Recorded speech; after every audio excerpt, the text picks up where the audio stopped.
Hello and welcome back to Garden and Allotment Tips podcast with your host Gardening with Ben. I hope we're all okay, and if you've not listened to my main podcast channel, have a listen to that one as well because we do post a lot of podcasts on there. This is my secondary podcast channel where I just do short bite-sized episodes talking about different topics on a regular basis whenever we get a chance to record some. So if you've not followed this podcast, do click the follow button and then you'll get notified when new podcasts are uploaded onto this channel. So today's episode is going to be talking about taking cuttings, and taking cuttings can be a very important thing to do, as obviously we were talking yesterday about collecting seeds and creating new flowers from the seeds that you've saved. And the same goes for taking cuttings. You can create new plants from the plants that you have already got, and especially taking cuttings from perennial plants. Perennial plants are plants that will grow back year on year, and you don't have to buy any plants to replace them, not unless you kill them, that is.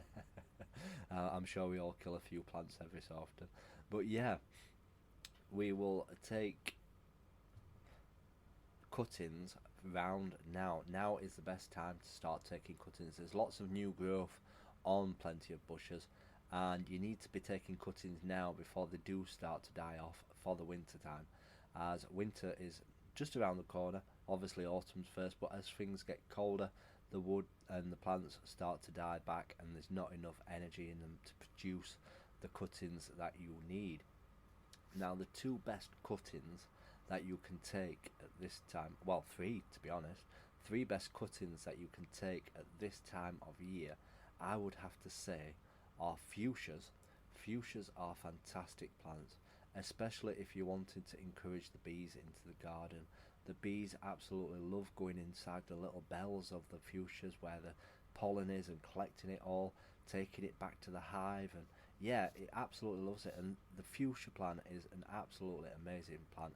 While ever you keep deheading it, while the flowers die on it, you will get more and more growing on it. And my parents had a fuchsia plant and it started to die off, and they gave it a good trim back and lots more buds came on it, and it's absolutely out in flower again at the moment.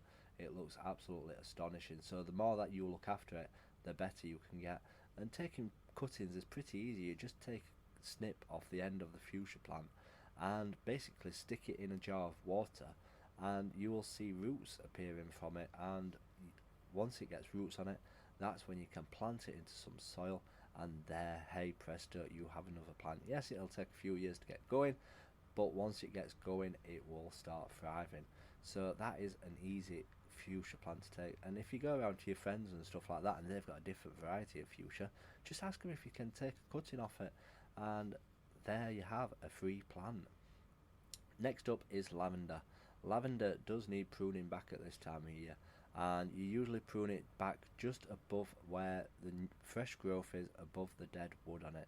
If you trim into the dead wood, you more often than not won't get any growth on it. It will be a bare patch. So you need to trim it back to where the new growth is, and this is where you can take the cuttings from. And again, lavender is expensive to buy, and the bees absolutely love it, and it can spread and make a nice great patch of land really for the lavender, and it smells phenomenal. And you can dry it out, you can use it, you can cook with lavender as well, so it's a win-win situation. So if you've got some lavender plants, just take some cuttings from it again, pop it in some water or pop it in some soil, wait until the roots appear, and then plant it into some soil. Look after it through winter time. You don't want it to be outside in the cold weather during the cold time. Make sure you keep it nice and warm, get it growing, get it going, and there you have some more lavender plants, and you can fill your borders with lavender as well. And once the lavender spreads, the weeds won't grow through it because it's covering the soil. So another win-win situation. Next up, I'd have to say, is a hydrangea. Hydrangeas, again, a beautiful plant. The colour of the flower often depends on the type of the soil.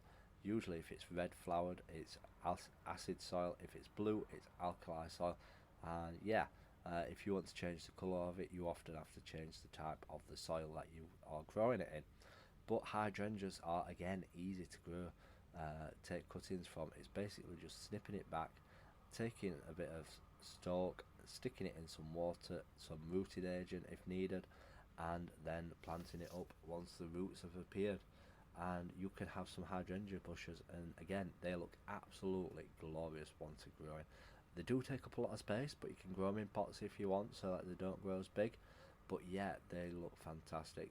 Bees don't often go to the hydrangeas. I've never seen bees swarm into the hydrangeas, but they are a fantastic plant to grow.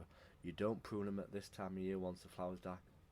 You prune them next year. You leave the flowers to die on the plant, leave the dead flowers on them. And my grandma always used to say to me, don't prune them back until after the frost, or you will kill the plant. And that's what she did, and she had fantastic hydrangeas in her garden. So if you wanted some extra plants, extra perennial plants, take some cuttings now, and you will be amazed with how well it gets on your garden. So if you're new to this podcast, make sure you click that follow button. Make sure you follow me on all my social media: Instagram, TikTok, Facebook, Gardening with Ben. And yeah, until next time, remember, keep smiling, keep gardening, and keep listening to Gardening with Ben's podcasts.